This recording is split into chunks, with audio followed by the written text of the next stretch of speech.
Build creative confidence. Beat the inspiration addiction. Join the Writer's Gym. Have you found that your writing takes place in a certain world? I found that a lot of my stories do, that there is something about them that is linked, even when the stories aren't linked.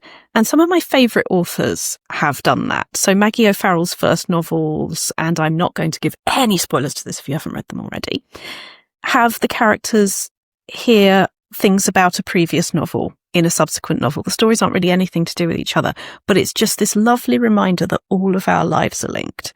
I was thinking about that today because one of this year's Green Ink sponsored writers, Nick Lamont, who is a comedian and actor and writer that I've admired for such a long time, and I'm really happy to collaborate with her on many projects now.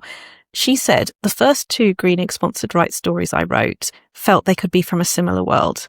So last year for Pleasant Lands, which was the third one she did, I knew I wanted to write a guide to that place. So last year for Pleasant Lands, I knew I wanted to write a guide to that place.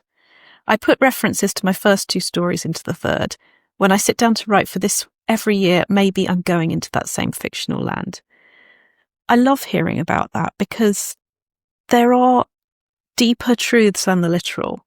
There are stories we are carrying with us that have been growing within us based on all the things we've read, watched, seen, people we've talked to, and they grow the whole time. And that curiosity of building your fictional world can be such a good way of getting away from the idea that, is this right? Will everyone approve of it? Because there is no right. And even if it was the best version of itself, it's still not going to be for everybody. What we're doing as writers is we're getting our truth. We're getting a sense of what we are curious about, and we're exploring that as show, don't tell, i.e. action, people exploring themselves and the world. So I really hope that whatever world you are finding your way into, you give yourself permission to keep returning there. Maybe we're always going to be asking slightly similar questions. Maybe there's always a certain colour palette that we have as writers that we'll keep returning to. And every time we build that curiosity, we're building that world.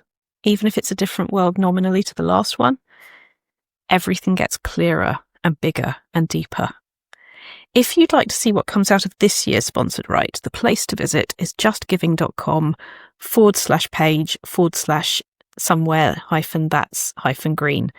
This year's title was chosen by Rhianna Pratchett, and as ever, everything you put on that sponsorship page is going to Macmillan Cancer Support. So not only are you making the world that little bit better by putting art into it, you are also supporting life. You've visited the Writer's Gym with author and coach Dr. Rachel Knightley. Production and sound design are by Ashley Lexine, and theme music is by Chris Gregory. To join a Writer's Gym workout online or in London, as a guest or as a member, visit writersgym.com or email thewritersgym@rachelknightley.com.